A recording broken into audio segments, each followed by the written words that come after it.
Muito bem. Nós havíamos anunciado, né, na nossa divulgação da live de hoje, que nós vamos falar a respeito da cura dos dois cegos.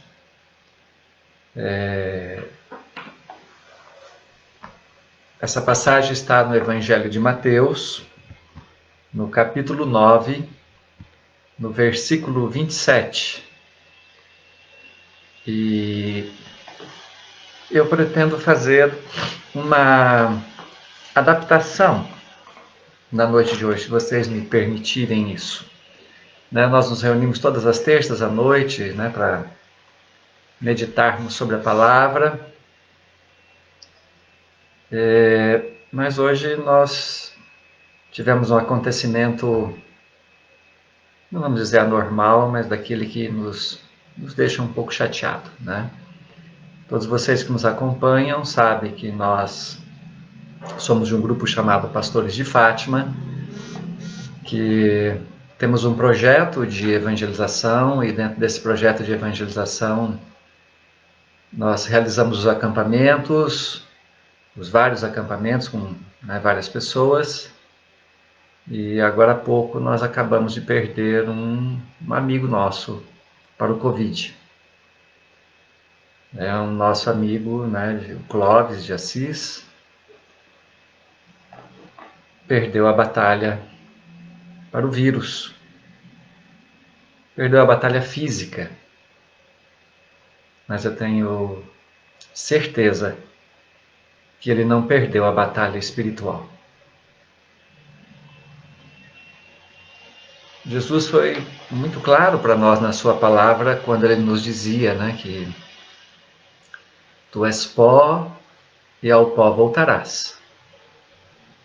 Mas ele também foi muito claro em dizer para nós que na casa do meu pai há muitas moradas e eu vou para lá reservar uma para vocês, para que vocês possam estar lá comigo.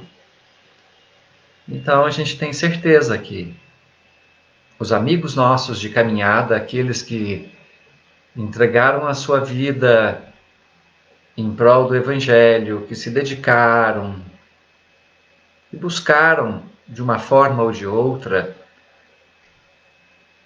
vão estar ao lado de Deus, vão encontrar-se ao lado do Pai, porque na casa do Pai há muitas moradas, e a nossa esperança, todo o empenho que nós temos em anunciar a palavra, em viver a palavra, é para poder buscar essa nova morada, de poder estar lá.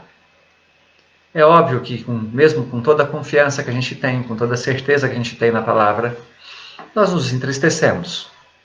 Porque nós não fomos formados, para sermos pessoas frias e sem emoções, sabendo que voltamos para a casa do Pai e tudo muito tranquilo e natural. Não é isso. O nascimento é uma experiência. O crescer é uma experiência. O casar é uma experiência. O ter filhos, uma experiência. Ter netos, uma experiência. E a morte também, uma nova experiência. E todas elas provocam choques nas nossas vidas. Então, nós dos grupos de acampamento, nessa noite, estamos entristecidos pela realidade da morte do nosso irmão. Mesmo sabendo e tendo a confiança de que Deus está conosco, que Deus cuida de nós, que Ele zela por cada um de nós.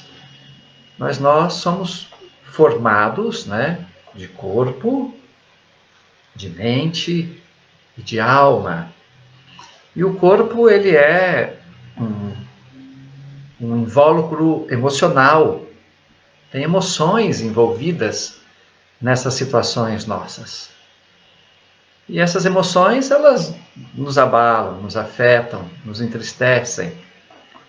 E normalmente elas nos entristecem muito porque elas têm uma profunda relação conosco mesmo. Porque elas revelam o nosso próprio estado.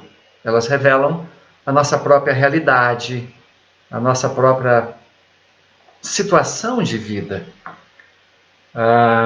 Eu sempre digo que ir a um velório é uma experiência que todo cristão tem que ter. Porque é ali que você pode observar e perceber o quanto a vida é perene, o quanto ela é rápida, o quanto ela é passageira. Mas é ali também que nós devemos nos perguntar: eu estou amando o suficiente? Eu estou amando as pessoas o suficiente? Eu estou perdoando o suficiente? Em virtude de ser tão rápido? Quantas vezes a gente vê pessoas encerrarem a sua jornada com mágoas, com raivas, com tristezas? Quantas pessoas você vê, às vezes, nos retiros? Eu preciso perdoar o meu pai, eu preciso perdoar a minha mãe. Eles morreram, eu não tive tempo de falar com eles. Eu perdi um filho e eu era muito duro com ele, não tive tempo de poder falar com ele das coisas da vida. Quantas vezes nós perdemos esse espaço, né, nesse lapso de tempo que é o processo da nossa vida? Então, a morte nos alerta para algumas realidades. Nós precisamos tirar as sombras das nossas vidas. Quantas pessoas carregam sombras na sua vida? Quantas pessoas não se abrem o suficiente para poder mostrar para si e para aqueles que estão com ele o que ele fez, o que ele deixou de fazer, e ser livre nas suas relações com Deus? Então, experimentar, ver realidades como essa, né, que nós estamos vivendo. Aqueles que chegaram agora, estou comentando a respeito da morte do nosso irmão Clóvis de Assis, que nos ajudou aqui nos acampamentos de casais. E hoje, antes de ele iria voltar para a UTI, ele me mandou uma mensagem dizendo que era para mim rezar para ele, porque eu era pai espiritual dele. Eu confesso que eu fiquei assim a tarde toda pensativo, né? De qual era o peso de ser um pai espiritual, né? De qual a responsabilidade de ser um pai espiritual. E eu clamei muito por ele, pedi por ele, para que Deus cuidasse dele. Mas que não fosse apenas um cuidado único e exclusivamente pela saúde dele, mas que fosse um cuidado para a morada, para que ele tivesse uma morada, para que ele pudesse estar na morada junto de Deus. Então, eu peço desculpa a vocês de desviar um pouco hoje o tema da live, daquilo que foi anunciado, mas é que isso é oportuno, é um momento oportuno para nós falarmos dessa realidade. E já já vocês vão ver como que ela também vai se conectar com a palavra que nós nos propomos a refletir na noite de hoje. Então, e eu também quero pedir hoje ao final, essa não é a notícia de um amigo apenas que está enfrentando problemas. Temos mais amigos nossos de caminhada, né? Temos mais amigos de acampamentos enfrentando caminhadas, nós temos amigos em quarentena, né? Nós temos amigos que estão doentes, nós temos N situações que nós estamos enfrentando. Mas uma coisa nós temos que ter certeza: na vida ou na morte, nós pertencemos ao Senhor Jesus. Somos dele e ele tem uma morada preparada para nós. E assim eu tenho uma certeza absoluta que ele tem uma morada preparada para o nosso irmão Clóvis e para tantos outros irmãos que nós estamos perdendo durante esse período. Vocês vão perceber algo assim. Geralmente não é muito fácil nós entendermos as coisas no momento em que elas acontecem. Mas preste atenção em algo assim na sua vida, que isso já deve ter acontecido. Aconteceu algo num período da tua vida que você olhou para isso e falou: nossa, que tristeza, que sofrimento, né? Que coisa difícil. E depois que os anos se passaram, você olhou para essa realidade. Olhou para essa realidade e pôde perceber que Deus estava com você e estava cuidando de você. Quantas pessoas você hoje fala assim, nossa, eu sofri um acidente, Deus estava cuidando de mim. Agora que eu posso ver isso. Eu tenho certeza que nós não vamos conseguir ver agora, né? Nós não temos ainda essa ciência, essa unção ou essa capacidade de nos relacionarmos com o Espírito Santo e termos clareza dos planos que Deus tem para nós. Mas eu tenho absoluta certeza que na história, daqui a alguns anos, e não muitos anos, nós vamos olhar para isso que nós estamos vivendo, para essa realidade que nós estamos vivendo dessa pandemia, e vamos entender o que Deus estava fazendo. Não foi nos dada essa capacidade de ter clareza no momento presente quando Deus realiza algo em nós. Quantas vezes você escuta algumas histórias, a pessoa perdeu um ônibus, né? Que tristeza, perdi um ônibus, e agora o que eu vou fazer? E aí depois acontece alguma coisa, ela fala, nossa, Deus evitou que algo maior acontecesse. Nós normalmente não conseguimos perceber, né? Não conseguimos ter essa clareza dentro de nós. Então hoje, ao final, nós vamos rezar pelos nossos irmãos, vamos rezar pelo nosso irmão que acabou de ir para os braços de Deus, vamos rezar por aqueles que estão precisando e vamos rezar por cada um de nós também. Porque nós temos a certeza que Deus tem para nós uma morada, para todos nós. E o nosso propósito hoje era refletirmos a respeito dos 2 cegos. E essa passagem está no Evangelho de São Mateus, no capítulo 9, versículo 27. Partindo dali, Jesus, 2 cegos o seguiram, gritando, Filho de Davi, tende piedade de nós. Jesus entrou numa casa e os cegos aproximaram-se dele e disse-lhes, credes que eu posso fazer isso? Sim, Senhor, responderam eles. Então ele tocou-lhes nos olhos, dizendo, seja-vos feito segundo vossa fé. No mesmo instante os seus olhos se abriram. Recomendou-lhes em tom severo, vede que ninguém saiba, mas apenas haviam saído e espalharam sua fama por toda a região. Logo que se foram, apresentaram-lhe um mudo, possuído do demônio. O demônio foi expulso, o mudo falou, e a multidão exclamava de admiração. Jamais se viu algo semelhante em Israel. Aqui nesse contexto, né, das passagens de Mateus, é um contexto de milagres e de acontecimentos. E anteriormente, né, estava falando da cura das 2 mulheres.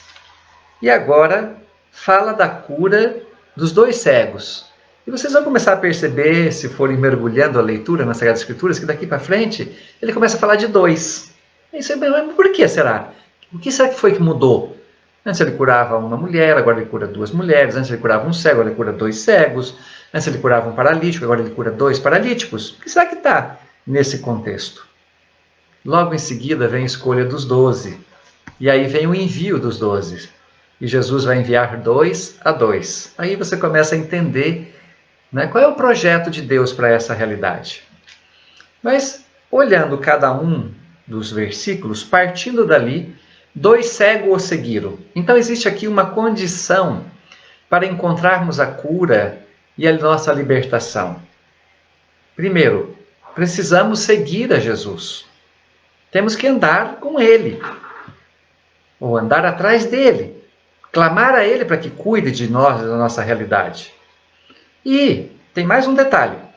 Esses cegos gritavam, Filho de Davi, tende piedade de nós. Então eles não só apenas andavam atrás de Jesus, mas eles gritavam para que Jesus tenha piedade deles. Vocês vão ver que em muitas passagens, por exemplo, quando nós pegarmos Ana, lá no Antigo Testamento, Ana estava no templo rezando, orando, né? E aí entra o chefe do templo, né, o sacerdote ali, diz para ela, mulher, você está bêbada. Ela diz assim, não, senhor, eu não estou bêbada. eu estou desovando a minha alma na presença de Deus. Então, por que que Eli se preocupou? Porque aquela mulher falava, ela balbuciava, né? Ela diz, não, eu estou desovando a minha alma na presença de Deus, eu não bebi nada. E aqui, de novo, volta a se repetir essa situação. Quando a gente vê que os cegos gritavam. É uma forma de desovar o seu desejo e a sua fé. Quantas vezes nós não gritamos a Deus amargurados e com dor no coração, tende piedade de nós, tende misericórdia de nós? Quantas vezes não nos mergulhamos em situações como essa? E aí ele continua dizendo, olha, Jesus entrou numa casa e os cegos aproximaram-se dele. Aqui nós temos um outro contexto. Jesus visita a casa, Jesus visita as pessoas, ele entra nas nossas casas. Agora olha a audácia dos dois cegos. Entraram na casa também. Foram ao encontro de Jesus na casa também. E aí? Como que eles entraram? São cegos. Como que eles conheciam o caminho? Como eles sabiam o caminho que eles queriam entrar? Provavelmente foram ajudados por alguém deve ter os conduzido. Esse aqui é o caminho, entra aqui que o homem está ali. Mas grita que ele escuta vocês. Gritem. Provavelmente os gritos devem até ter incomodado algumas pessoas, né? Assim como Ana incomodou Eli, os gritos dele veio incomodar, né? E dizer para parar com essas condições, que não para de gritar, o que é isso? Né? Mas eles sabiam que, primeiro, precisa seguir Jesus. Segundo, eu tenho que desovar a minha alma na presença de Deus. E é sobre isso que eu quero falar com vocês também. Estamos aqui com vários grupos de WhatsApp, todo mundo rezando, né, pelo nosso irmão que perdeu a vida agora há pouco. E antes de começar eu falei assim para Deus, eu preciso desovar a minha alma na tua presença. Porque a tristeza tomou conta do meu coração. Mas o teu povo está lá. O teu povo precisa ouvir. O teu povo precisa saber da sua palavra. Então desova minha alma na tua presença. E ele me inspirou no coração dizendo para mim, olha, na casa do meu pai tem muitas moradas. E eu tenho certeza que ele está na morada do Pai. Então, meus irmãos, quero dizer-lhes o seguinte, que assim como esses dois cegos, desovemos também a nossa alma hoje na presença de Deus. Coloquemos na presença de Deus as dores do nosso coração. Talvez a tua cegueira não seja uma cegueira física, mas pode ser uma cegueira espiritual. Quantas vezes as pessoas me dizem, eu sou cego, eu não consigo entender o que a palavra me fala. Outros dizem, eu não consigo entender o que é que está se passando na minha vida, com tantas dificuldades. São muitas as cegueiras, não são poucas. Algumas pessoas estão cegas no pecado, não conseguem enxergar a situação do pecado, não conseguem perceber. São N cegueiras. E talvez a cegueira espiritual seja muito pior do que a cegueira física. Porque o corpo se acaba, o corpo se encerra o seu ciclo, mas a alma não. A alma tem uma morada na vida eterna junto de nosso Deus. E se você desovar a tua alma na presença de Deus, seguindo Ele aonde for, se tiver que entrar na casa de alguém, entre, se tiver que ir em algum lugar, vai, onde o Senhor está, eu quero entrar aí. Quero estar aí com você. Me permita estar aí com você, eu preciso estar com você. Ele disse-lhes, credes que eu posso fazer isso? Provavelmente a mesma pergunta Jesus está fazendo para mim hoje, está fazendo para você. Crê que eu posso fazer isso por você? Você crê nisso? Eu hoje estava rezando, falando com Deus. Nossa Senhor, vou ter que arrumar aqui umas minhas técnicas, minhas formas de divulgação, né? o mundo mudou, né? Hoje a minha nora Ana ficou aqui o dia todo comigo, trabalhando no site, por outras coisas. E eu falei assim, mas espera lá, eu creio que Ele é o meu Senhor. Mas por que o Senhor está permitindo isso tudo? E eu tive uma descoberta hoje maravilhosa.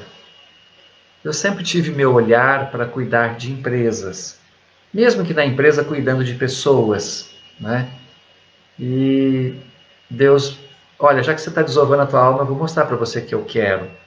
A cegueira que eu quero tirar de você é, eu quero você cuidando de pessoas, quero você cuidando de almas. Muda o teu jeito de trabalhar, começa a atender pessoas, jovens que têm necessidade, né? Pessoas que precisam ter transformação de vida. E eu comecei a entender com mais lucidez o plano que Deus tinha reservado para mim.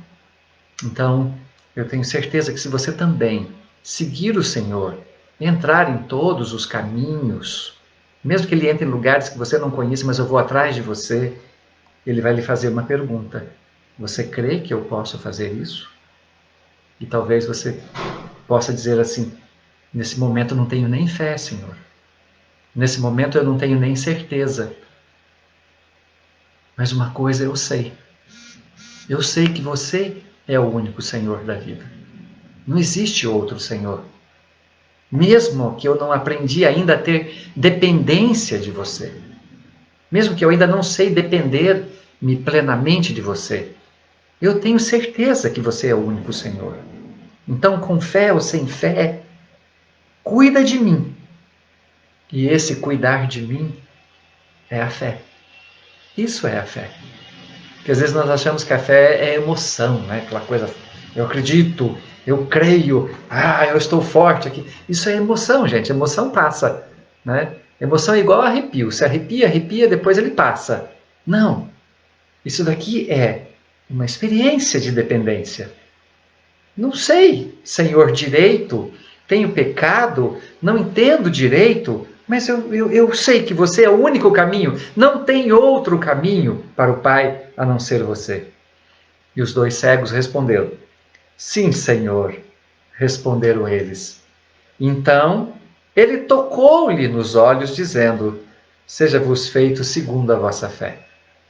E aí você pode me perguntar: mas por que às vezes eu peço tanta coisa e Deus não me dá? Porque Deus sabe qual é o melhor para você.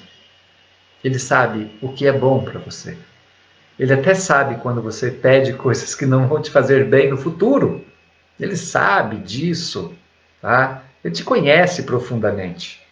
Mas quando você tem clareza, honestidade, objetividade naquilo que você está pedindo, Deus vai te dar com absoluta certeza. Então, imagine como se você estivesse agora dentro dessa casa e você estivesse gritando: Jesus, filho de Davi, tende piedade de mim. Toca no meu coração, toca na minha alma, toca no meu ser, toca no meu filho que está doente, toca na minha esposa, toca, ó Jesus, nos nossos irmãos que estão de quarentena com Covid. Você que está pedindo pela sua filha, pede para Jesus, toca nela, Jesus. Toca nos olhos para abrir-lhe os seus olhos e a sua mente para a vida, que ela não fique presa ao passado. Você que está pedindo por filhos que têm dependências químicas, pede para tocar neles. Você também que está pedindo por filhos que não estão entendendo o seu papel de masculinidade na humanidade, pede para Jesus tocar na identidade mais profunda dele e restaurá-lo. Então, ele tocou-lhe nos olhos, dizendo: seja feito segundo a vossa fé. No mesmo instante, seus olhos se abriram. Recomendou-lhe Jesus então severo: vede que ninguém saiba. Você já se perguntou por que Jesus fala isso? Veja que ninguém saiba? O motivo é bastante simples. A simplicidade do motivo está no seguinte fato: Jesus não queria ser seguido apenas por pessoas interesseiras. Se você ouvir falar, tem uma pessoa ali que reza pelos outros e as pessoas são curadas, lota de gente lá, todo mundo quer ir lá. Por quê? Porque quer ir atrás do Deus do milagre. Mas ele não quer isso. Ele não quer. Tanto que você já deve ter visto na vida quantas pessoas receberam milagre, quantas pessoas não receberam milagre, e mesmo as que não receberam, morreram com a maior fé e com a maior certeza. Tudo o que Jesus quer é o que está lá no início, no 27. Partiu-lhes dali 2 cegos e seguiram a Jesus. Tudo o que ele quer é que a gente o siga, ande com ele, procure ele, vá atrás dele. Tudo esse é o desejo de Jesus. E o desejo é que a gente grite mesmo. Grita, grita, eu preciso de você, eu quero você na minha vida. Logo que se for, apresentaram-lhe um mudo possuído do demônio. Olha de novo, mais uma cura. O demônio foi expulso, o mudo falou, e a multidão exclamava em admiração. Então quer dizer que algumas doenças nossas podem ser doenças espirituais. Podem ser doenças espirituais, sem dúvida. Ações demoníacas da nossa vida. Então, meus irmãos, eu clamo a Deus hoje para que Ele possa arrancar de cada um de nós, a nossa cegueira. Todos nós temos pontos cegos na nossa vida. Eu às vezes me lembro de coisas do meu passado com raiva. Nossa, não quero nem ver aquele fulano, que raiva que eu tenho dele. Isso é uma cegueira, precisa ser tirado. Nós precisamos ter um coração mais limpo. Às vezes eu me lembro de pessoas com quem eu trabalhei e digo, nossa, que experiência terrível trabalhar com aquelas pessoas. Não. Eu preciso tirar essa cegueira de mim e olhar para essas pessoas de uma maneira diferente, de forma diferente. Então hoje, muitos de vocês que eu estou vendo aqui, com absoluta certeza estão aí com seus familiares, com esposo, com esposas. Normalmente eu peço para que vocês segurem nas mãos para que a gente possa rezar. Mas hoje eu quero pedir de vocês um pouco mais. Quero pedir-lhes que vocês se abracem. Abraça quem está aí com você. Sejam pessoas da tua família, seja sua esposa, seu esposo. E vamos orar assim para Jesus. Jesus amado, nós queremos te seguir e queremos gritar atrás de você, tenha piedade de nós. E dá-nos uma identidade pura de homens, de mulheres e de filhos de Deus. Não permita que absolutamente nada interfira na nossa identidade de filhos do Criador. Não permita que o pecado tome espaço nas nossas vidas e percamos a nossa identidade de filhos de Deus. Que o Senhor possa recuperar a nossa visão nessa noite, derramando sobre nós de todo o seu amor e de toda a sua misericórdia. E de uma maneira muito especial, nós queremos pedir pela alma do Clóvis, queremos te pedir pela sua esposa, a Dirce, pelos seus 2 filhos, que a tua graça e o teu amor também seja derramado sobre a vida deles, e eles possam ter a clareza e a certeza de que o Senhor tem uma morada reservada para o teu filho. Eu lhe peço também, ó Pai, por todas as pessoas que estão enfrentando esta pandemia, seja com dores físicas, dores emocionais, dores financeiras, que elas possam ser curadas e tocadas. Nosso pároco também, Pai, nosso pároco José Francisco também esteve internado, teve alta hoje, cuida dele. Dá livre acesso à sua vida para poder anunciar a sua palavra e o seu ministério. Não lhe permita que ele seja atacado por males físicos, nem emocionais e nem espirituais. Tudo isso, ó Pai, nós te pedimos no nome de Jesus Cristo. Quero desejar que vocês tenham uma boa noite, uma noite de tranquilidade, de serenidade, que o Espírito Santo de Deus os envolva profundamente e restaure a vista de vocês todos e a minha também, totalmente, nos libertando de todas as dores físicas, espirituais ou emocionais, para que possamos viver plenamente a palavra de Deus. Que o Senhor nos abençoe em nome do Pai, do Filho e do Espírito Santo. Amém. Fiquem todos com Deus. Nós nos vemos na próxima semana. Na semana que vem, em virtude de uma situação que eu tenho de contratual, eu vou ter que começar a live provavelmente às 8h30.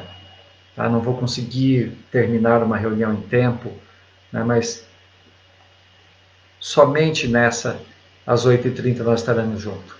Então, muito obrigado a todos vocês que estão aqui no Instagram, toda essa galera que está aqui no Facebook, né? Estamos aqui em mais de 80 pessoas. Que Deus nos abençoe imensamente e tenhamos uma noite de paz.